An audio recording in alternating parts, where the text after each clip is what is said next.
debería ser razón suficiente no para perder los 5 puntos, sino para quedar descalificado. Y son cosas de sentido común. En la comisión de postulación que eligió los candidatos para la Defensoría Pública Penal, uno de los resultados elegidos tenía 50 expedientes disciplinarios. Y perdió 5 puntos. En nuestra opinión debería haber quedado manifiestamente excluido, era manifiestamente no idóneo. De la misma manera, claro, buscamos la excelencia académica y jurídica, pero la proyección humana, eso que la ley de comisiones de postulación define de una manera un tanto etérea, porque son conceptos muy abstractos, pero que son vitales en la encrucijada histórica en la que se encuentra Guatemala, se valora con 10 puntos. La capacidad de liderazgo y la vocación de servicio valen 5 puntos. Perdónenme, si justamente eso es lo que necesitamos. No necesitamos grandes catedráticos en las Cortes Supremas. Necesitamos abogados guatemaltecos comprometidos con su país, con vocación de servicio, con ganas de jugársela por su país para sacar adelante esa terrible brecha de impunidad y transformarla en una respuesta de justicia. Y naturalmente, liderazgo. El hecho de que el liderazgo y la voluntad de servicio valgan 10 puntos nos parece igualmente un error manifiesto. ¿Cómo se corrige una vez establecido ese baremo objetivo que puntúa a los candidatos estas, a nuestro entender, manifiestas deficiencias del proceso de selección con entrevistas? Porque no hay manera de valorar objetivamente con méritos escritos en un currículum la voluntad de servicio de un candidato si no es hablando con los candidatos, preguntándole al candidato. No hay ninguna manera de medir su capacidad de liderazgo si no es evaluando los postuladores en sus conversaciones, en sus sesiones públicas, cuál es la capacidad de liderazgo que solo se traduce después de una larga carrera profesional. Y el componente ético no puede medirse solo por el número de denuncias, tiene que medirse por toda la trayectoria profesional del candidato. Tiene que medirse evaluando su perfil patrimonial.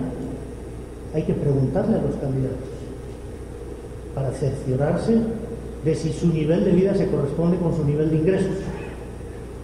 Hay que preguntarle a los candidatos por sus bienes y por sus intereses, no solamente por lo que tienen, también por lo que deben. Hay que estar seguros de que los candidatos son intachables desde el punto de vista ético, y eso lo saben los postuladores. Se decía que la CICIG aporte, como le ha pasado a muchas organizaciones no gubernamentales, los datos de que dispongan. En la inmensa mayoría de los casos nosotros tenemos información, pero no tenemos pruebas. Donde tuviéramos prueba ya habríamos ejercido las acciones disciplinarias o penales oportunas. Pero ¿quién tiene la información?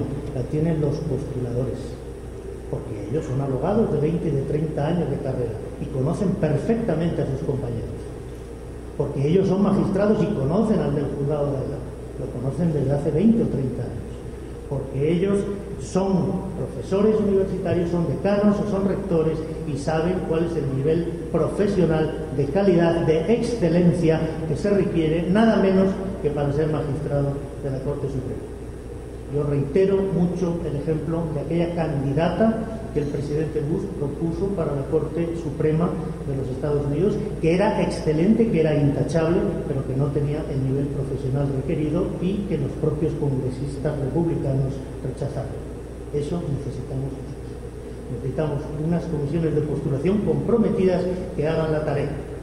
Pero en ese sentido nos preocupa mucho cómo dentro de las propias comisiones de postulación no se están respetando las reglas básicas de funcionamiento, de transparencia, de entidades de la administración pública en cualquier lugar del mundo. A pesar de lo que dispone el artículo 17 de la Ley de Comisiones de Postulación, sigue habiendo candidatos que tienen relaciones de parentesco directo con postuladores, y ni los candidatos han sido rechazados ni los postuladores han renunciado. Y están en una situación clara, evidente de conflicto de intereses, que puede dar lugar fundadamente a impugnaciones una vez resuelto el proceso, porque los candidatos que resulten pospuestos, porque candidatos que tienen relaciones de parentesco prohibidas por la ley han sido propuestos, pueden legítimamente impugnar esa propuesta.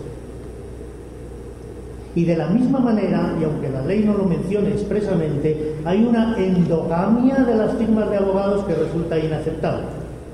Hay despachos de abogados además involucrados con abogados inculpados en adopciones clandestinas, que tienen integrantes del despacho entre los postuladores y también entre los candidatos.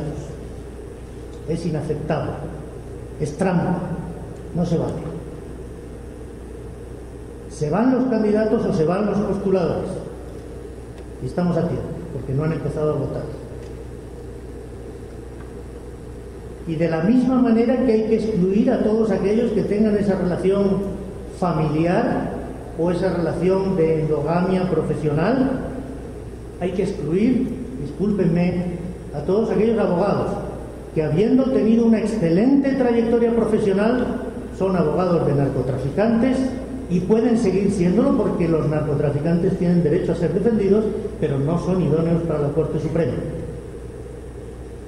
Y hay que excluir a todos los candidatos que de manera reiterada han defendido casos de delincuencia organizada, casos de lavado de dinero, los grandes fraudes, los casos de evasión fiscal, los grandes casos de corrupción y sobre todo los casos de adopciones clandestinas. Hay miembros de las comisiones de postulación cuyos despachos han exportado centenares de niños en unos pocos meses, y esas personas no son idóneas como postuladores, ni los miembros de ese despacho que tienen compañeros sindicados por delitos de trata de personas son candidatos idóneos. Esa endogamia se tiene que terminar. No pueden ser aceptables como candidatos magistrados en manifiesta situación de incompatibilidad, que por las mañanas están en la corte y por la tarde en los despachos. No son aceptables como candidatos aquellos magistrados de la Corte Suprema que durante los 5 años de su desempeño han reiteradamente influido en los departamentos donde tenían predominancia para arreglar los casos, para dejar personas inculpadas en libertad o para torcer el brazo de la justicia en una dirección o en otra. Esas personas no son candidatas idóneas. No puede ser candidato quien tenga múltiples denuncias en el procedimiento disciplinario del organismo judicial o eventualmente del Ministerio Público o de la otra institución de procedencia, sea cual sea. El hecho de que algunos magistrados acumulen decenas de denuncias que nunca se resuelven es suficiente razón en sí misma para excluirlos, porque carecen del requisito básico al que haremos mención a continuación. Es inaceptable que puedan ser considerados candidatos magistrados que han dictado sentencias que han provocado condenas a Guatemala en la Corte Interamericana de Derechos Humanos. Esas personas no son idóneas para ser magistrados, punto. Menos magistrados de Corte de Apelación y menos todavía magistrados de la Corte Suprema. Se necesitan candidatos independientes e imparciales, y el país se juega demasiado en eso como para permitir que naturalezas como las que estamos contemplando sean resueltas en los pasillos. Se tienen que resolver en la sala donde la comisión de postulación delibera y vota. Se tiene que entrevistar a todos y cada uno de los candidatos de la lista corta del último tramo, y son 28 postuladores que pueden reunirse de 3 en 3 y entrevistar en un día a 100 o 200 candidatos. Luego, no me digan que no hay tiempo, porque sí lo hay. La Constitución de Guatemala dice que el primer requisito para ser magistrado en este país es la reconocida honorabilidad. Que ninguna de las personas que están en los casos que genéricamente hemos señalado tienen reconocida honorabilidad. No tienen honorabilidad. Pero de tenerla, son los postuladores quienes tienen que reconocerse. Los postuladores, votando públicamente, a mano alzada, son quienes tienen, porque ellos representan al colectivo profesional de donde se extraen los candidatos, que sancionar quién es reconocidamente honorable y quién no lo es, quién tiene el nivel de excelencia profesional y académica y quién no lo tiene, quién tiene los requisitos mínimos de la ética para ser magistrado y